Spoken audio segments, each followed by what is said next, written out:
കേരളത്തിലെ ചില പോലീസ് ഉദ്യോഗസ്ഥരെക്കുറിച്ച് അറപ്പുളവാക്കുന്നതും ഞെട്ടിപ്പിക്കുന്നതുമായ ഒട്ടേറെ കഥകൾ കേൾക്കാറുണ്ട്. പോലീസുകാരുടെ ഗുണ്ടാബന്ധം, കേസ് അട്ടിമറിക്കാൻ കൈക്കൂലി, റിയൽ എസ്റ്റേറ്റ് ഇടപാടുകൾ, മറ്റു വഴിവിട്ട ജീവിതം. പിടിക്കപ്പെടുന്നതുവരെയും കാക്കിയിട്ടവൻ നാട്ടിൽ രാജാവായി വിലസും. എന്തു വൃത്തികേട് കാട്ടിയാലും അവരെ സംരക്ഷിക്കാനും ഒത്താശ ചെയ്യാനും മുകളിൽ വലിയ ഏമാന്മാരുണ്ട്. കോഴിക്കോട്ടെ traffic assistant commissioner K Suresh Babu അഴിമതിക്കാരായ പോലീസുകാരുടെ പട്ടികയിലെ പ്രമുഖനാണ്. എന്നാൽ ഇയാളെക്കാളും കേമിയാണ് ഈ ഉദ്യോഗസ്ഥൻ്റെ ഭാര്യ. തൊഴിൽ തട്ടിപ്പ് മുതൽ വഞ്ചന കേസ് വരെ നിരവധി. പിടികെട്ടാപ്പുള്ളിയായി കഴിയുമ്പോഴാണ് നുസ്രത്ത് എന്ന തട്ടിപ്പുകാരി ACPയെ വിവാഹം കഴിക്കുന്നത്. അതോടെ അവരുടെ തട്ടിപ്പിൻ്റെ റേഞ്ച് മാറി. കൊല്ലത്ത് ജ്വല്ലറി ഉടമയിൽ നിന്ന് പോലീസ് ഉദ്യോഗസ്ഥനും ഭാര്യയും ചേർന്നാണ് കോടികൾ തട്ടിയെടുത്തത്. ഇതോടൊപ്പം തിരുവനന്തപുരം മണ്ണന്തലയിലെ ഷഫീനയെ കൊലപ്പെടുത്തിയ കേസിൽ നിർണായക വിവരങ്ങൾ പോലീസിന് ലഭിച്ചിട്ടുണ്ട്. ആ കേസിലേക്കാണ് പോലീസ് പട്രോൾ ആദ്യം പോകുന്നത്. സ്വാഗതം. സ്വന്തം സഹോദരിയെ കൊലപ്പെടുത്തിയ ശേഷം മൃതദേഹം കുഴിച്ചു മൂടാനും പിന്നീട് അവർ സുഹൃത്തിനൊപ്പം ഒളിച്ചോടിയെന്ന് വരുത്തി തീർക്കാനുമുള്ള പദ്ധതി. എന്നാൽ പ്രതി ഷംഷാദും കൂട്ടാളി വിശാഖും ഫ്ളാറ്റിൽ നിന്ന് മദ്യപിച്ച് ലെക്ക് കെട്ടതോടെ എല്ലാ തന്ത്രങ്ങളും പാളി.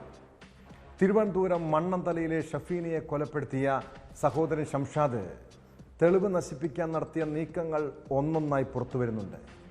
സഹോദരിക്ക് മറ്റൊരാളുമായി വഴിവിട്ട ബന്ധമുണ്ടെന്ന സംശയമാണ് കൊലയ്ക്ക് കാരണമെന്ന് പോലീസ് സ്ഥിരീകരിച്ചു. ഷംഷാദ് ഷഫീനയെ ക്രൂരമായി മർദ്ദിച്ചെന്നാണ് കൂട്ടുപ്രതി വിശാഖ് പോലീസിന് നൽകിയ മൊഴി. അറസ്റ്റിലായ രണ്ടുപേരും നിരവധി കേസുകളിൽ പ്രതികളാണെന്ന് പോലീസ് പറയുന്നു.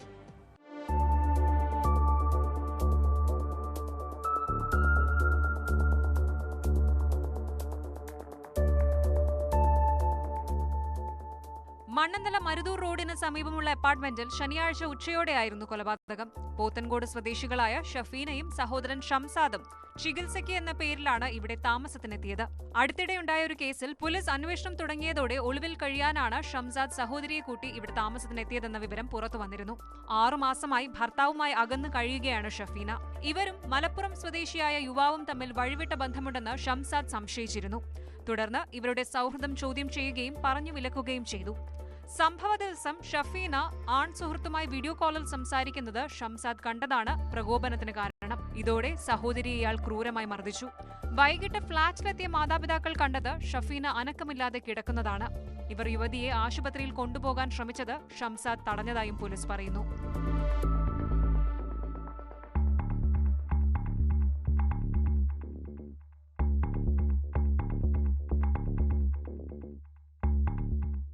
കൊലപാതകം പുറത്തറിയാതിരിക്കാൻ മൃതദേഹം മറവു ചെയ്യാനും യുവതി ആൺ സുഹൃത്തിനൊപ്പം ഒളിച്ചോടിയെന്ന് വരുത്തി തീർക്കാനും ഷംസാദ് സുഹൃത്ത് വിശാഖുമായി ചേർന്ന് പദ്ധതി തയ്യാറാക്കിയെന്നാണ് അന്വേഷണ സംഘം നൽകുന്ന വിവരം. 2:30 ഫ്ളാറ്റിലെത്തിയ വിശാഖും ഷംസാദും അവിടെയിരുന്ന് മദ്യപിച്ചു. 3:30 പുറത്തേക്ക് പോയ വിശാഖ് 5 മണിയോടെ മടങ്ങിയെത്തി. രാത്രിയോടെ മൃതദേഹം മാറ്റാൻ ഇരുവരും ചേർന്ന് പദ്ധതിയിട്ടു. പലതവണ ഫോണിൽ വിളിച്ചിട്ടും ഷഫീനയെ കിട്ടാതാവുകയും ഷംസാദ് മർദ്ദിച്ച വിവരം അറിയുകയും ചെയ്തതോടെയാണ് മാതാപിതാക്കൾ ഫ്ളാറ്റിലെത്തിയത്. ഈ സമയം ഷംസാദും വിശാഖും മദ്യപിച്ച് ലെക്കുകെട്ട നിലയിലായിരുന്നു. കിടപ്പുമുറിയിലെ കട്ടിലിനു താഴെ ഷഫീന അനക്കമില്ലാതെ കിടക്കുന്നത് കണ്ടാണ് ഇവർ പോലീസിൽ അറിയിച്ചത്.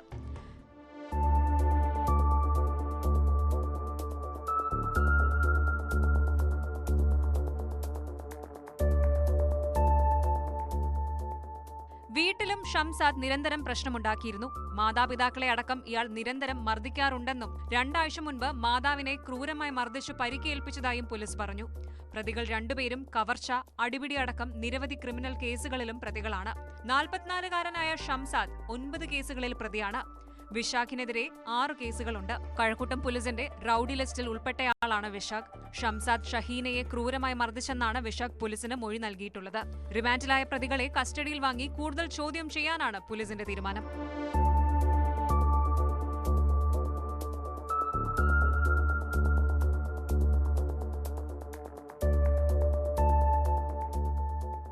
News desk, news 18. ഒരു കള്ളനും പോലീസും തമ്മിൽ കൂട്ടുകൂടിയാൽ എന്തായിരിക്കും അവസ്ഥ? അതുപോലെ പോലീസ് ഉദ്യോഗസ്ഥനും തട്ടിപ്പുകാരിയും തമ്മിൽ കല്യാണം കഴിച്ചാലോ? അതോടെ തട്ടിപ്പിന് കാക്കിയുടെ മറയുണ്ടാകുമല്ലേ? കോഴിക്കോട്ടെ ട്രാഫിക് അസിസ്റ്റന്റ് കമ്മീഷണറായിരുന്ന കെ സുരേഷ് ബാബു 2 വർഷം മുൻപാണ് പിടികിട്ടാപ്പുള്ളിയായിരുന്ന നുസ്രത്തിനെ വിവാഹം കഴിച്ചത്. അഭിഭാഷക ചമഞ്ഞും ജോലി വാഗ്ദാനം ചെയ്തുമൊക്കെ കോടികൾ തട്ടിയെടുത്ത പോലീസ് ഉന്നതന്റെ ഭാര്യയ്ക്കെതിരെ 15ഓളം കേസുകൾ നിലവിലുണ്ട്. കഴിഞ്ഞ ദിവസം കൊല്ലത്തെ ജ്വല്ലറി ഉടമയിൽ നിന്ന് 2.5 കോടി രൂപ തട്ടിയ കേസിൽ സസ്പെൻഷനിലായതിന് പിന്നാലെയാണ് ഈ ഉദ്യോഗസ്ഥനെക്കുറിച്ചും ഭാര്യയെക്കുറിച്ചുമുള്ള കൂടുതൽ വിവരങ്ങൾ പുറത്തു വന്നത്. സുരേഷ് ബാബു മുൻപും 1ലേറെ ആരോപണങ്ങളിൽ കുടുങ്ങിയിട്ടുണ്ടെന്നാണ് കണ്ടെത്തൽ. ഇയാളുടെ ഭാര്യ നുസ്രത്ത് പല കേസുകളിൽ നിന്നും രക്ഷപ്പെട്ടത് ഉന്നത സ്വാധീനം ഉപയോഗിച്ചെന്നും സൂചനയുണ്ട്.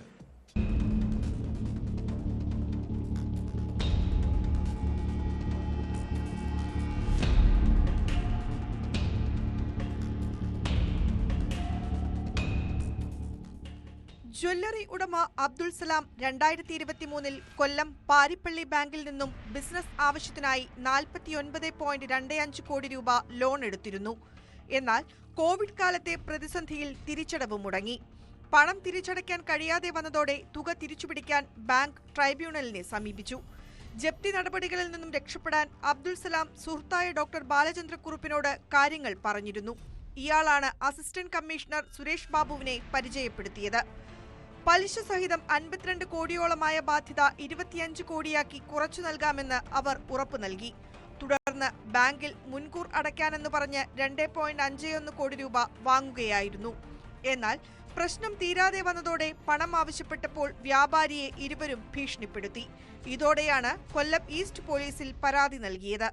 സുരേഷ് ബാബുവിന്റെ ഭാര്യയുടെ അക്കൗണ്ടിലേക്ക് പണം നൽകിയതിന്റെ രേഖകൾ സഹിതമാണ് ജ്വല്ലറി ഉടമ പരാതി നൽകിയത്. ജില്ലാ ക്രൈംബ്രാഞ്ച് അന്വേഷണം നടത്തി റിപ്പോർട്ട് സമർപ്പിച്ചതിനു പിന്നാലെയാണ് Kollam city police commissioner Kiran Narayanan അന്വേഷണ വിധേയമായി സുരേഷ് ബാബുവിനെ സസ്പെൻഡ് ചെയ്തത്.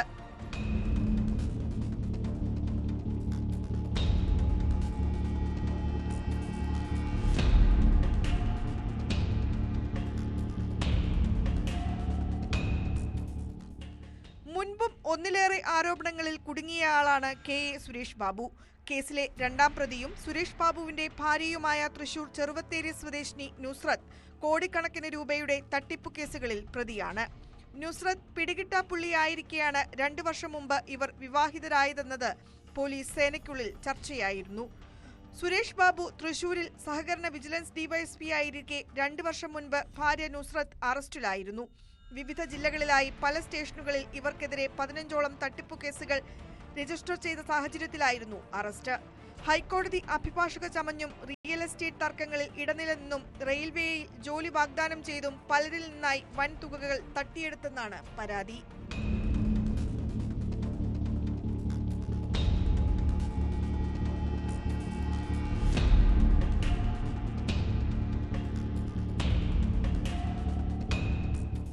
ന്യൂസ് 18 കൊല്ലം, തൃശൂർ. മൂവാറ്റുപുഴ കല്ലൂർക്കാട് SIയെ വാഹന പരിശോധനയ്ക്കിടെ കാറിടിച്ച് കൊലപ്പെടുത്താൻ ശ്രമിച്ച കേസിൽ പ്രതികൾക്ക് രക്ഷപ്പെടാൻ പോലീസുകാരുടെ സഹായമുണ്ടായോ? കേസുമായി ബന്ധപ്പെട്ട രഹസ്യ വിവരങ്ങൾ പ്രതികളിൽ ഒരാൾക്ക് ചോർത്തി നൽകിയത് ഗുരുതര വീഴ്ചയാണ്. അതിന്റെ അടിസ്ഥാനത്തിൽ കേസിന്റെ അന്വേഷണ ചുമതല കല്ലൂർക്കാട് ഇൻസ്പെക്ടറിൽ നിന്നും മാറ്റിയിട്ടുണ്ട്. കുന്നത്തുനാട് SHOയുടെ മേൽനോട്ടത്തിലാകും ഇനി കേസ് അന്വേഷണം. അതിനിടെ സംഭവത്തിന് ശേഷം ഒളിവിലായിരുന്ന 2ാം പ്രതിയെ പോലീസ് അറസ്റ്റ് ചെയ്തു. തൊടുപുഴ സ്വദേശി ആസിഫ് നിസാറിനെ കട്ടപ്പനയിൽ നിന്നാണ് പിടികൂടിയത്.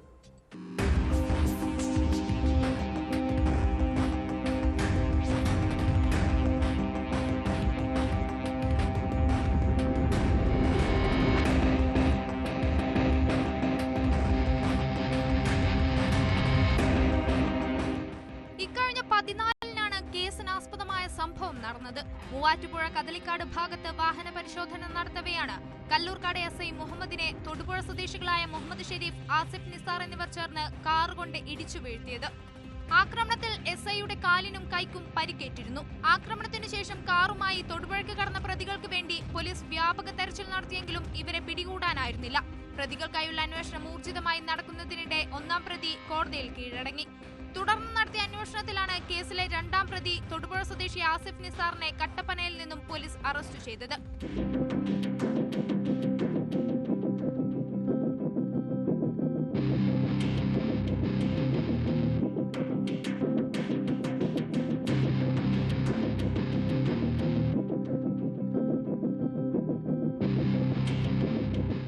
കോടതിയിൽ ഹാജരാക്കിയ പ്രതിയെ റിമാൻഡ് ചെയ്തു. ഇയാൾക്ക് വേണ്ടി അടുത്ത ദിവസം തന്നെ കസ്റ്റഡി അപേക്ഷ നൽകും. കോടതി അനുവദിച്ച കസ്റ്റഡി കാലാവധി പൂർത്തിയാക്കിയ ഒന്നാം പ്രതി ഷെരീഫിനെ മൂവാറ്റുപുഴ കോടതിയിൽ ഹാജരാക്കി റിമാൻഡ് ചെയ്തു. ഇതിനിടെ കേസിന്റെ അന്വേഷണ ചുമതലയിൽ നിന്ന് കല്ലൂർക്കാട് ഇൻസ്പെക്ടറെ മാറ്റി പകരം കുന്നത്തുനാട് ഇൻസ്പെക്ടർക്ക് ചുമതല കൈമാറിയിരുന്നു. കേസുമായി ബന്ധപ്പെട്ട ചില രഹസ്യ വിവരങ്ങൾ പ്രതികളിൽ ഒരാൾക്ക് സ്റ്റേഷനിൽ നിന്നു തന്നെ ചോർന്നു കിട്ടിയെന്ന വിവരത്തിന്റെ അടിസ്ഥാനത്തിലാണ് നടപടി. പ്രതികളെ രക്ഷപ്പെടാൻ സഹായിച്ചവരിൽ ഒരാൾ കല്ലൂർക്കാട് സ്റ്റേഷനിലെ ഉദ്യോഗസ്ഥന്റെ ബന്ധുവാണെന്നും ആരോപണമുണ്ട്.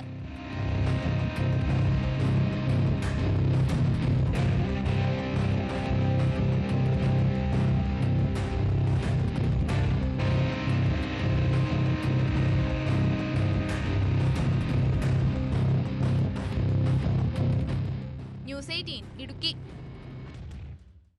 മദ്രസ അധ്യാപകരും മതാധ്യാപകരും കുട്ടികൾക്ക് നല്ല പാഠങ്ങൾ പകർന്നു നൽകേണ്ടവരാണ്.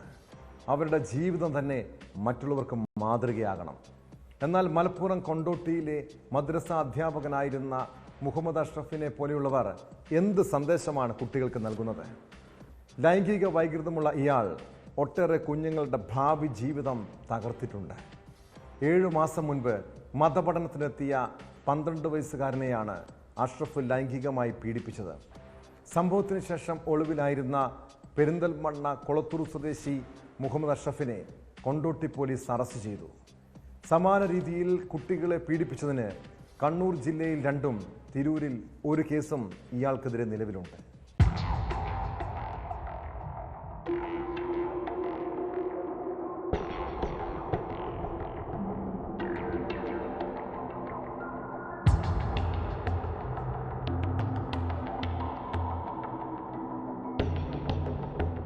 കഴിഞ്ഞ വർഷം നവംബറിൽ രജിസ്റ്റർ ചെയ്ത കേസിലാണ് പെരിന്തൽമണ്ണ കൊളന്തൂർ കണ്ടത്ത് മുഹമ്മദ് അഷ്റഫിനെ Kondotty police inspector PM Shameer arrest ചെയ്തത്. പീഡനത്തിനിരയായ കുട്ടിയുടെ പരാതിയിൽ കേസെടുത്തതോടെ ഇയാൾ ഡൽഹി, അജ്മീർ, ഹൈദരാബാദ്, ഏർവാടി, മംഗലാപുരം തുടങ്ങിയ വിവിധ സ്ഥലങ്ങളിൽ ഒളിവിൽ കഴിയുകയായിരുന്നു. നാട്ടിലോ വീട്ടിലോ ആരുമായും ബന്ധപ്പെടാതെയും മൊബൈൽ ഫോൺ ഉപയോഗിക്കാതെയുമാണ് പ്രതി ഒളിവിൽ കഴിഞ്ഞത്. ഇവിടങ്ങളിലെല്ലാം പോലീസ് എത്തിയെങ്കിലും തൊട്ടു മുൻപായി ഇയാൾ പിടിയിലാകാതെ രക്ഷപ്പെട്ടു പോവുകയായിരുന്നു. പോലീസിന്റെ നിരന്തരമായ അന്വേഷണത്തിനൊടുവിൽ സെക്കന്ദരാബാദിൽ ഇയാളെ കണ്ടെത്തി. പോലീസ് പിന്നാലെ ഉണ്ടെന്ന് മനസ്സിലാക്കിയതിനെ തുടർന്ന് ട്രെയിനിൽ കയറിപ്പോയ പ്രതിയെ കോഴിക്കോട് റെയിൽവേ സ്റ്റേഷനിൽ വെച്ച ട്രെയിനിൽ നിന്നും പിടികൂടുകയായിരുന്നു.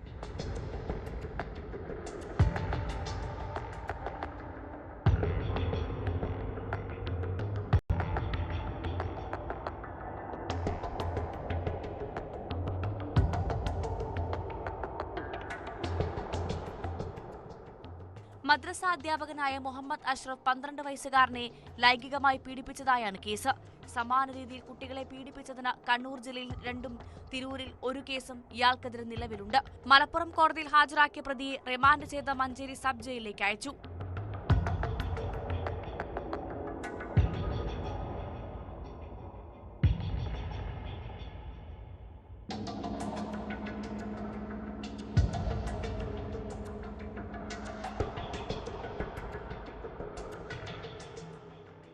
ന്യൂസ് 18 തിരൂർ. ഹിമവൽ ഭദ്രാനന്ദ എന്ന തോക്കുസ്വാമിയെക്കുറിച്ച് കേട്ടിട്ടില്ലേ? ഒട്ടേറെ വിവാദങ്ങൾക്കപ്പുറം ചില സാമൂഹിക രാഷ്ട്രീയ ഇടപെടലുകൾ നടത്തി ഇടയ്ക്ക് അദ്ദേഹം രംഗത്തെത്താറുണ്ട്. അഖില ഭാരത ഹിന്ദു മഹാസഭ സംസ്ഥാന പ്രസിഡന്റായ ഹിമവൽ ഭദ്രാനന്ദ നിലമ്പൂർ ഉപതെരഞ്ഞെടുപ്പ് സമയത്ത് വീണ്ടും പ്രത്യക്ഷപ്പെട്ടു. ചില രാഷ്ട്രീയ പ്രഖ്യാപനങ്ങൾ നടത്തി സ്വാമിയും സംഘവും നിലമ്പൂരിൽ തമ്പടിച്ചിരുന്നു. എന്നാൽ തെരഞ്ഞെടുപ്പ് ഫലം വരുന്നതിന് മുൻപേ സ്വാമി താമസിച്ചിരുന്ന ഫ്ളാറ്റിൽ ഒരു ഞെട്ടിപ്പിക്കുന്ന സംഭവമുണ്ടായി. ഇവരുടെ സംഘത്തിലുണ്ടായിരുന്ന യുവാവിനെ ഫ്ളാറ്റിൽ നിന്ന് വീണ് മരിച്ച നിലയിൽ കണ്ടെത്തിയിരിക്കുന്നു. മൈസൂരുവിൽ BBA വിദ്യാർത്ഥിയായ അജയ് കുമാർ അബദ്ധത്തിൽ വീണ് മരിച്ചതെന്നാണ് വിവരം. സംഭവത്തെക്കുറിച്ച് പോലീസ് വിശദമായി അന്വേഷിക്കുന്നുണ്ട്.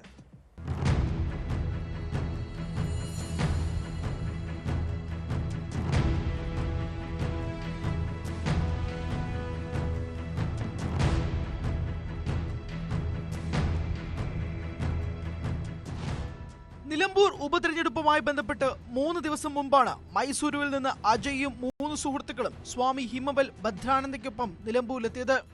ഭദ്രാനന്ദ നിലമ്പൂരിലും മറ്റുള്ളവർ വണ്ടൂരിലും മുറിയെടുത്തു. ശനിയാഴ്ച അജയും കൂട്ടുകാരും ഭദ്രാനന്ദയ്ക്കൊപ്പം ചേർന്നു. അന്ന് രാത്രി 11:45 ലോഡ്ജിന്റെ 3-ാം നിലയിലെ ഇടനാഴിയിൽ നിന്ന് അജയിനെ സുഹൃത്തുക്കൾ ചേർന്ന് ഭദ്രാനന്ദയുടെ മുറിയിലാക്കി. പിന്നാലെ സുഹൃത്തുക്കൾ വണ്ടൂരിലേക്ക് തിരിച്ചുപോയി. ലോഡ്ജിലെ CCTV ദൃശ്യങ്ങളിൽ ഇത് വ്യക്തമാണ്. ഈ സമയത്ത് ഭദ്രാനന്ദ ഉറങ്ങുകയായിരുന്നുവെന്ന് പറയുന്നു. പിന്നാലെ പുലർച്ചെ 2:00 മുറിയുടെ ഗ്രില്ലില്ലാത്ത ജനാലയിലൂടെ അജയ് താഴെ വീണെന്നാണ് വിവരം.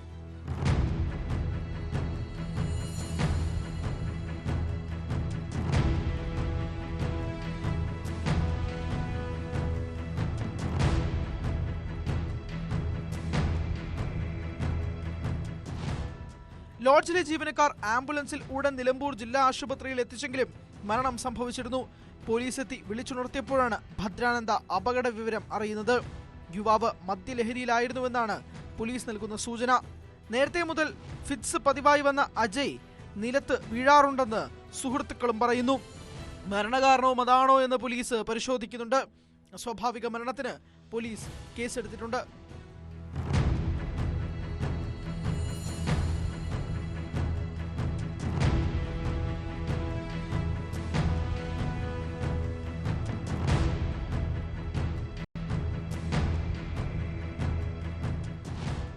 ന്യൂസ് 18 നിലമ്പൂർ. IT നഗരമായ തിരുവനന്തപുരം കഴക്കൂട്ടത്ത് രാത്രിയായാൽ ലഹരി സംഘങ്ങളുടെ അഴിഞ്ഞാട്ടമാണ്. ബൈപ്പാസ് ജംഗ്ഷനിലെ കോഫി ഷോപ്പിൽ കഴിഞ്ഞ ദിവസമുണ്ടായ സംഭവം ടെക്കികളിൽ ഭീതി പരത്തിയിട്ടുണ്ട്. 3 പേർ അടങ്ങുന്ന സംഘം അവിടെ ചായ കുടിക്കാനെത്തിയ യുവതിയുടെ ദേഹത്ത് ചായ ഒഴിക്കുകയും സ്ത്രീകളടക്കമുള്ളവരെ ഉപദ്രവിക്കുകയും ചെയ്തു. സ്ഥലത്ത് ഭീകരാന്തരീക്ഷം സൃഷ്ടിച്ച സംഘം നിരവധി വാഹനങ്ങൾക്കും കേടുപാട് വരുത്തി. സംഭവത്തിൽ 3 പേരെ പോലീസ് അറസ്റ്റ് ചെയ്തു. എന്നാൽ സ്റ്റേഷനിൽ എത്തിച്ചപ്പോൾ പോലീസിന് നേരെയും ഇവർ അസഭ്യവർഷം നടത്തി. നിരവധി കേസുകളിൽ പ്രതികളാണ് പിടിയിലായ 3 പേരും.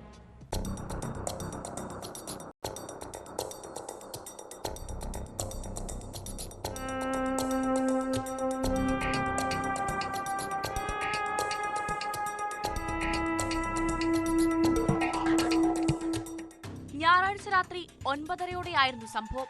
കഴക്കൂട്ടം ജംഗ്ഷനിലെ ചായക്കടയ്ക്ക് മുൻപിലാണ് ലഹരി സംഘം അഴിഞ്ഞാടിയത്. ചായ കുടിക്കാനെത്തിയ യുവതിയുടെ ദേഹത്ത് ഇതിലൊരാൾ ചായ വീഴ്ത്തി.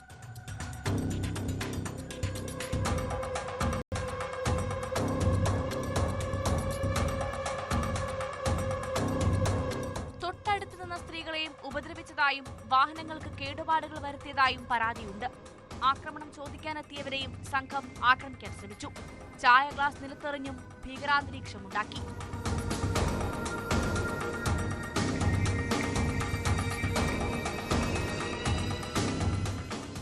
സംഭവം അറിഞ്ഞ് കഴക്കൂട്ടം പോലീസ് എത്തി 3 പേരെയും കസ്റ്റഡിയിലെടുക്കുകയായിരുന്നു.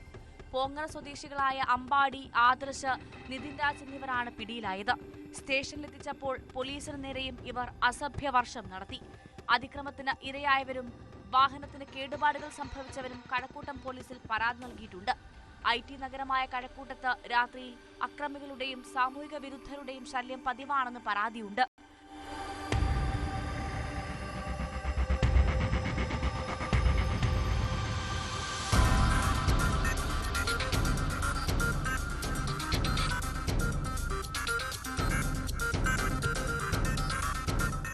ന്യൂസ് 18 കഴക്കൂട്ടം. കണ്ണൂർ കായലോട് ആൾക്കൂട്ട വിചാരണയെ തുടർന്ന് യുവതി ആത്മഹത്യ ചെയ്ത കേസ് അതീവ ഗൗരവമുള്ളതാണ്. സദാചാര ഗുണ്ടകൾ മാനസികമായി വേട്ടയാടിയതിൽ മനം നൊന്താണ് പറമ്പായിൽ സ്വദേശിനി റസീന ജീവനൊടുക്കിയത്. സംഭവത്തിൽ SDPI പ്രവർത്തകരുടെ പങ്ക് പുറത്തു വന്നിട്ടും പല അട്ടിമറി ശ്രമങ്ങളും കേസിൽ നടത്തുന്നുണ്ട്. അതിനിടെ 2 പ്രതികൾക്കായുള്ള പോലീസ് തെരച്ചിൽ ഊർജിതമാക്കി. യുവതിയുടെ സുഹൃത്ത് മയിൽ സ്വദേശി റഹീസിന്റെ പരാതിയിൽ രജിസ്റ്റർ ചെയ്ത കേസിലാണ് പ്രതികളെ ഇനി പിടികൂടാനുള്ളത്. ഇവർ മുൻകൂർ ജാമ്യത്തിനായി ശ്രമിക്കുന്നതായും വിവരമുണ്ട്.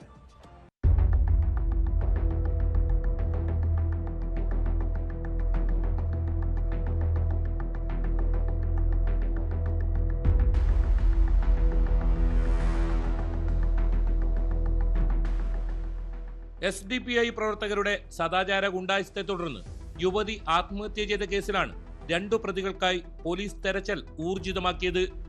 ആത്മഹത്യ ചെയ്ത പറമ്പായിൽ റസീന മനസ്സിലിൽ റസീനയുടെ സുഹൃത്ത് മയ്യൽ കൊളച്ചേരി സ്വദേശി P റഹീസിന്റെ പരാതി പ്രകാരമാണ് പാടിയിൽ സുനീർ പൊന്നത്ത് സക്രിയ എന്നിവരെ കൂടി പ്രതി ചേർത്തത്. ഇരുവരും ഒളിവിലാണെന്നാണ് സൂചന. ഇവർ മുൻകൂർ ജാമ്യത്തിന് ശ്രമിക്കുന്നതായും വിവരമുണ്ട്.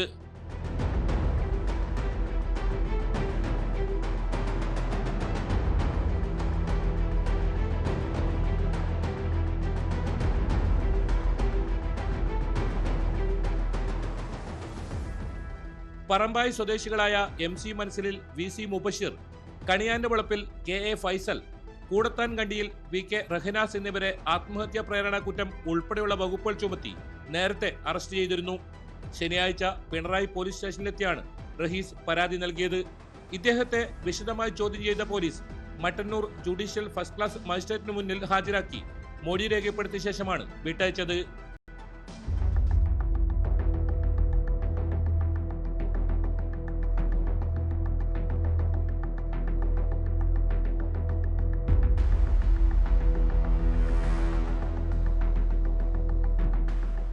അതേസമയം യുവാവിനെതിരെ റസീനയുടെ മാതാവ് CK ഫാത്തിമ നൽകിയ പരാതിയിൽ കഴമ്പില്ലെന്ന നിഗമനത്തിലാണ് പോലീസ്.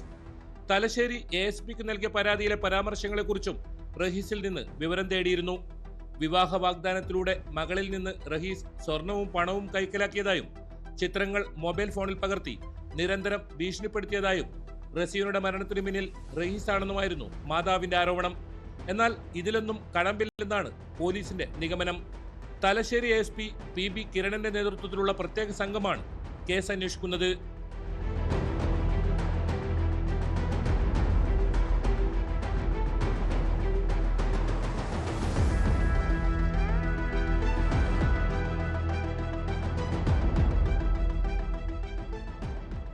ന്യൂസ് 18 കണ്ണൂർ. ഈ നാട്ടിൽ കോടതിയും പോലീസും ഒക്കെ ഉള്ളപ്പോൾ നിയമം കയ്യിലെടുക്കാൻ ആർക്കെങ്കിലും അധികാരമുണ്ടോ? നാട്ടുംപുറങ്ങളിൽ ഒരു കൂലിയും വേലയുമില്ലാതെ ചില ചെറുപ്പക്കാരെ കാണാം. വഴിയിലൂടെ പോകുന്ന യുവതികളെ കമൻ്റടിക്കുകയും സദാചാര ഗുണ്ടായിസവും ഒക്കെയാണ് അവരുടെ പ്രധാന വിനോദം. കണ്ണൂർ പറമ്പായിക്ക് പിന്നാലെ പാലക്കാട് തൃത്താലയിലും സദാചാര ഗുണ്ടായിസമുണ്ടായി. തൃത്താല കപ്പൂരിൽ ബൈക്കിൽ വന്ന യുവതിയെയും യുവാവിനെയും ചോദ്യം ചെയ്ത് മർദ്ദിച്ച സംഭവത്തിൽ 2 പേർ അറസ്റ്റിലായി. വട്ടക്കുന്ന് സ്വദേശികളായ ശിവൻ, സംഗീത് എന്നിവരാണ് പിടിയിലായത്.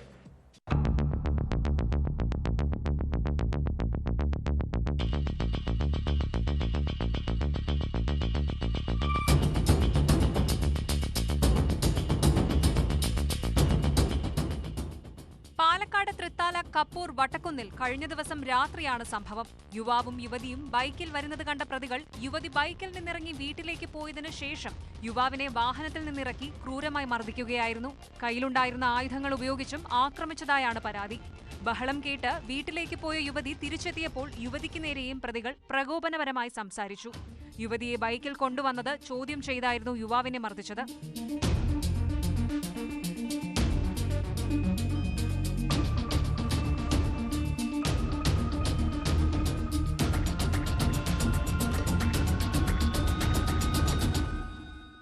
യുവതിയുടെയും യുവാവിന്റെയും പരാതിയിലാണ് ചാലിശ്ശേരി പോലീസ് കേസെടുത്ത് അന്വേഷണം തുടങ്ങിയത്. തുടർന്ന് വട്ടക്കുന്ന് സ്വദേശികളായ ശിവൻ, സംഗീത് എന്നിവരെ അറസ്റ്റ് ചെയ്യുകയായിരുന്നു. കോടതിയിൽ ഹാജരാക്കിയ പ്രതികളെ റിമാൻഡ് ചെയ്തു.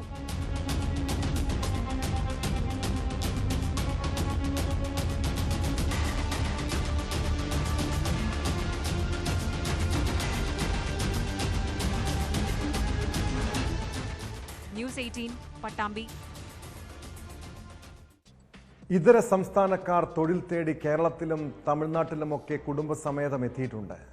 പകൽ സമയങ്ങളിൽ അച്ഛനും അമ്മയും പണിക്ക് പോകുമ്പോൾ അവരുടെ കുട്ടികളുടെ സുരക്ഷിതത്വം ഒരു വെല്ലുവിളിയാണ്. പല കുഞ്ഞുങ്ങളും അലഞ്ഞു തിരിഞ്ഞ് നടക്കും.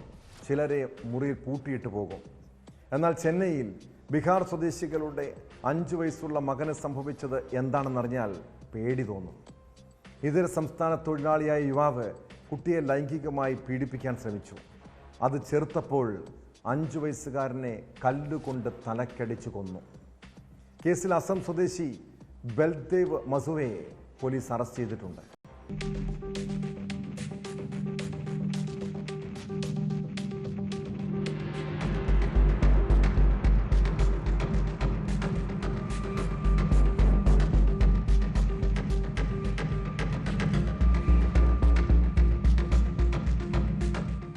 കാഞ്ചീപുരത്തിന് സമീപം കരുമങ്കഴനി ഗ്രാമത്തിൽ താമസിക്കുന്ന ബീഹാർ സ്വദേശികളുടെ മകനായ 5 വയസ്സുകാരനെ ജൂൺ 9-നാണ് കാണാതായത്. ദിവസങ്ങൾക്ക് ശേഷം ആളൊഴിഞ്ഞ സ്ഥലത്ത് കുട്ടിയുടെ മൃതദേഹം ജീർണിച്ച നിലയിൽ കണ്ടെത്തി. വീണ് തലയ്ക്ക് പരിക്കേറ്റാണ് മരിച്ചതെന്നാണ് ആദ്യം കരുതിയത്. എന്നാൽ സമീപത്തുള്ള CCTV ദൃശ്യങ്ങളിൽ ഒരാൾ കുട്ടിയെയും എടുത്ത് പോകുന്നത് കണ്ടു. തുടർന്ന് ഇയാളെ കസ്റ്റഡിയിലെടുത്ത് ചോദ്യം ചെയ്തപ്പോഴാണ് ക്രൂരമായ കൊലപാതകം പുറത്തുവന്നത്. അസം സ്വദേശി 22-കാരനായ ബൽദേവ് മസുവയാണ് അറസ്റ്റിലായത്.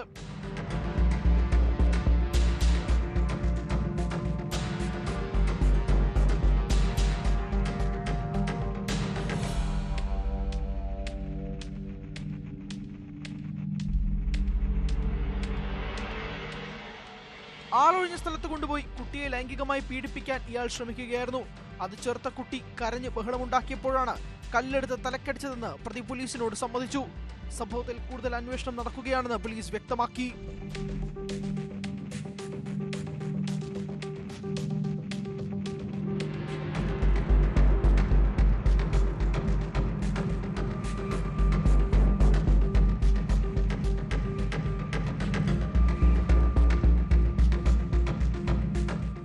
ന്യൂസ് 18 ചെന്നൈ. തിരുവനന്തപുരം വെള്ളറടയിലെ പ്രിയംവദയെ കൊലപ്പെടുത്തിയ കേസിൽ പ്രതി വിനോദ് അന്വേഷണം വഴിതെറ്റിക്കാൻ പല ശ്രമങ്ങളും നടത്തിയതാണ്. വീട്ടമ്മയുമായി തനിക്ക് സൗഹൃദമുണ്ടായിരുന്നുവെന്നും ഇതിൻ്റെ അഭിപ്രായ ഭിന്നതയാണ് കൊലയ്ക്ക് കാരണമെന്നുമുള്ള പ്രതിയുടെ മൊഴി പച്ചക്കള്ളമായിരുന്നു. പ്രിയംവദയും വിനോദും തമ്മിൽ സാമ്പത്തിക ഇടപാടുകൾ ഉണ്ടായിരുന്നതിന് തെളിവുകളൊന്നും ലഭിച്ചിട്ടില്ല. വീട്ടമ്മയുടെ മാല കവരാൻ വേണ്ടി നടത്തിയ കൊലപാതകമെന്ന നിഗമനത്തിൽ തന്നെയാണ് പോലീസ്. പ്രതികളെ കസ്റ്റഡിയിൽ വാങ്ങി ചോദ്യം ചെയ്തതിൽ നിന്നാണ് ഇക്കാര്യങ്ങളിൽ അന്വേഷണ സംഘത്തിന് വ്യക്തത വന്നത്. കസ്റ്റഡി കാലാവധി പൂർത്തിയായ ശേഷം നെയ്യാറ്റിൻകര കോടതിയിൽ ഹാജരാക്കിയ പ്രതികളെ വീണ്ടും റിമാൻഡ് ചെയ്തു.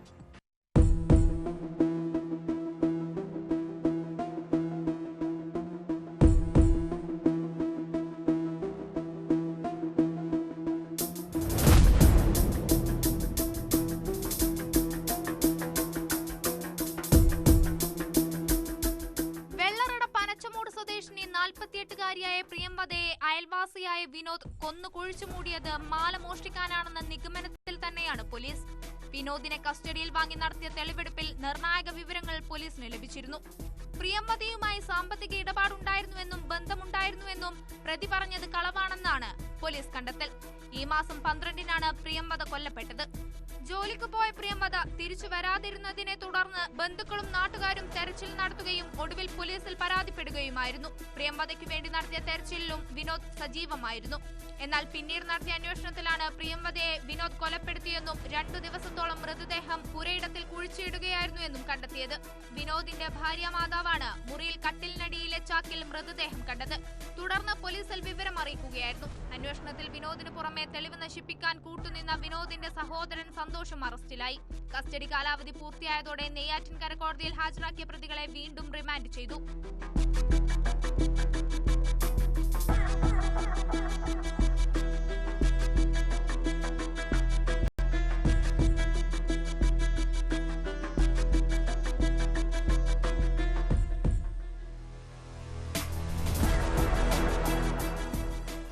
പ്രിയംവദയെ കൊന്ന ശേഷം കൈക്കലാക്കിയ 3 പവന്റെ മാല ഉദയംകുളങ്ങരയിലെ ധനകാര്യ സ്ഥാപനത്തിൽ വിനോദ് പണയം വെച്ചിരുന്നു. ധനകാര്യ സ്ഥാപനം മാല സ്റ്റേഷനിൽ ഹാജരാക്കി. വിനോദും പ്രിയംവദയും തമ്മിലുള്ള സാമ്പത്തിക ഇടപാടുകൾക്ക് പോലീസിന് തെളിവുകളൊന്നും ലഭിച്ചിട്ടില്ല. ഇവർ തമ്മിൽ ഫോൺ വിളിച്ചിരുന്നതായും രേഖകളില്ല. വീട്ടമ്മയുമായി ബന്ധമുണ്ടെന്ന് വിനോദ് ആദ്യം പറഞ്ഞത് അന്വേഷണം വഴിതെറ്റിക്കാൻ വേണ്ടിയാണെന്നാണ് പോലീസ് കരുതുന്നത്.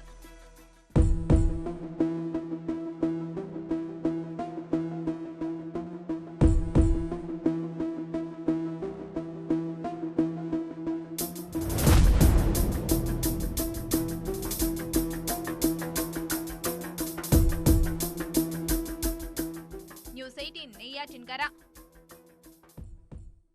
ആൾതാമസമുള്ള വീടുകളുടെ വാതിലുകളും ജനാലകളും കുത്തിപ്പൊളിച്ച് വീടിനകത്ത് കയറി മോഷണം നടത്തുന്നതിൽ വിരുദ്ധനാണ് നീലഗിരി സ്വദേശി ജോസ് മാത്യു. കുപ്രസിദ്ധ മോഷ്ടാക്കളുമായി ചേർന്ന് വിവിധ ജില്ലകളിലായി 70ഓളം മോഷണങ്ങൾ ഇയാൾ നടത്തിയിട്ടുണ്ട്. ഈ പണം ഉപയോഗിച്ച് ആഡംബര ജീവിതം നയിക്കുകയും ഷെയർ മാർക്കറ്റിൽ നിക്ഷേപിക്കുകയും ചെയ്യുന്നതാണ് ഇയാളുടെ രീതി. ഏതാനും ദിവസങ്ങൾക്ക് മുൻപ് മലപ്പുറം കോട്ടക്കലിലെ വീട്ടിൽ നിന്ന് സ്വർണം മോഷ്ടിച്ച കേസിൽ അന്തർ സംസ്ഥാന മോഷ്ടാവായ ജോസിനെ പോലീസ് അറസ്റ്റ് ചെയ്തു. ഇയാൾ പിടിയിലായതോടെ മലപ്പുറം, കോഴിക്കോട് ജില്ലകളിൽ നടന്ന മറ്റ് നിരവധി മോഷണ കേസുകളിൽ തുമ്പുണ്ടാകുമെന്നാണ് പോലീസിന്റെ പ്രതീക്ഷ.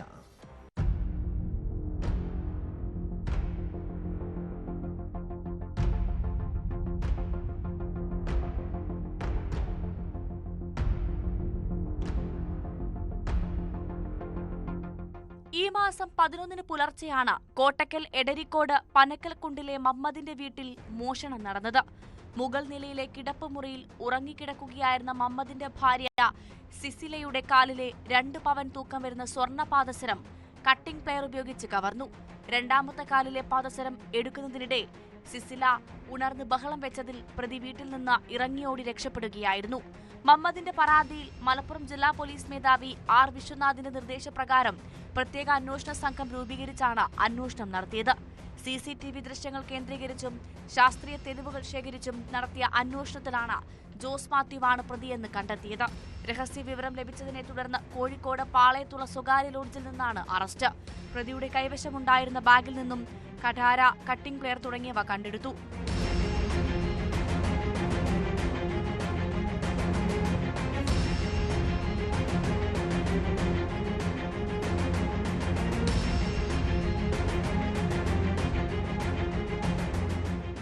കുപ്രസിദ്ധ മോഷ്ടാക്കളുമായി കൂട്ടുചേർന്ന് വിവിധ ജില്ലകളിലായി 70ഓളം മോഷണങ്ങൾ ജോസ് മാത്യു നടത്തിയിട്ടുണ്ട്.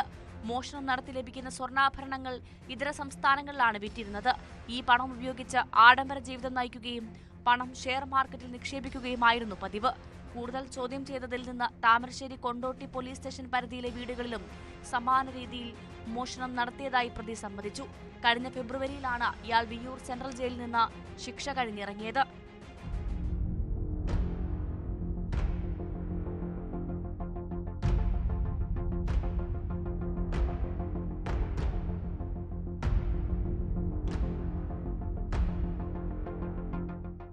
ന്യൂസ് 18 തിരൂർ.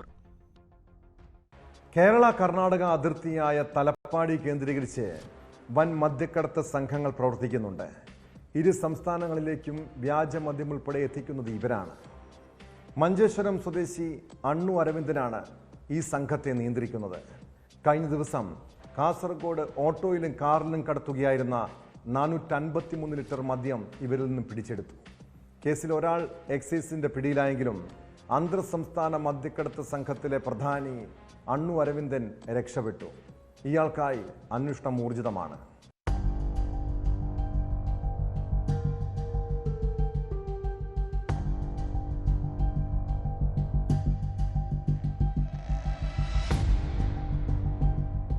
മഞ്ചേശ്വരത്ത് കാറിലും ഓട്ടോറിക്ഷയിലും കടത്തുകയായിരുന്ന 453 ലിറ്റർ മദ്യമാണ് പിടിച്ചത്. സംഭവത്തിൽ ഒരാൾ അറസ്റ്റിലായി. കുഡ്ലു രാംദാസ് നഗറിലെ പുരുഷോത്തമനാണ് എക്സൈസ് സംഘത്തിന്റെ പിടിയിലായത്. അന്തർ സംസ്ഥാന മദ്യക്കടത്ത് സംഘത്തിലെ പ്രധാനിയായ മഞ്ചേശ്വരം കുഞ്ചത്തൂരിലെ അണ്ണു എന്ന അരവിന്ദാക്ഷൻ രക്ഷപ്പെട്ടതായും എക്സൈസ് അധികൃതർ അറിയിച്ചു.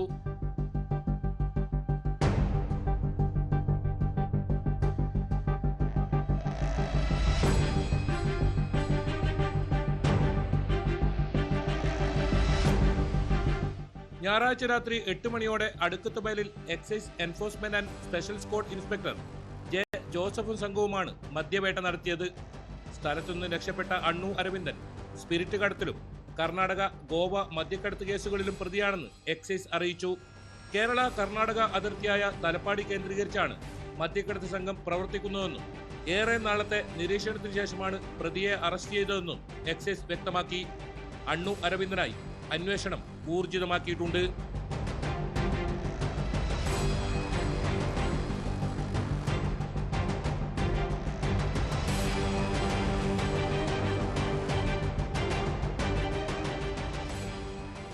ന്യൂസ് 18 കാസർഗോഡ്. കുറ്റകൃത്യങ്ങളുടെ മറ്റു ചില വാർത്തകൾ ചുരുക്കത്തിൽ. തൃശൂർ പൂരംകാലങ്ങളിൽ ADGP MR അജിത് കുമാറിന് വീഴ്ച പറ്റിയെന്ന് DGPയുടെ റിപ്പോർട്ട്. ഔദ്യോഗിക കൃത്യനിർവഹണത്തിൽ വീഴ്ച പറ്റിയെന്നും സർക്കാരിന് കൈമാറിയ റിപ്പോർട്ടിൽ പരാമർശം. ലഹരിക്കേസിൽ നടൻ ശ്രീകാന്ത് ചെന്നൈയിൽ അറസ്റ്റിൽ. നടന് ലഹരി മരുന്ന് കൈമാറിയെന്ന അണ്ണാ DMK മുൻ നേതാവിന്റെ മൊഴിയുടെ അടിസ്ഥാനത്തിൽ ചെന്നൈ പോലീസിന്റെ ആന്റി വിഭാഗം ശ്രീകാന്തിനെ ചോദ്യം ചെയ്യാൻ വിളിപ്പിച്ചിരുന്നു. ഇതിനു പിന്നാലെയാണ് അറസ്റ്റ്. മുംബൈയിൽ വനിതാ പൈലറ്റിനു നേരെ ലൈംഗികാതിക്രമം നടത്തിയെന്ന പരാതിയിൽ ഊബർ ഡ്രൈവർക്കും മറ്റ് 2 പേർക്കുമെതിരെ കേസെടുത്തു.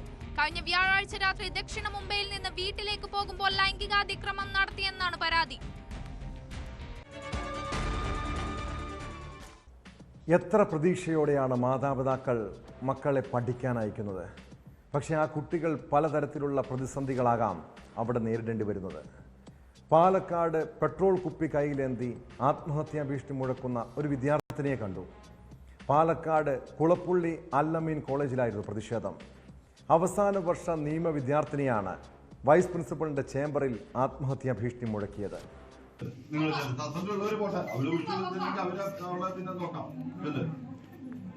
ഇതൊക്കെ നാളേക്ക് വീണ്ടും ഒരു കേസ്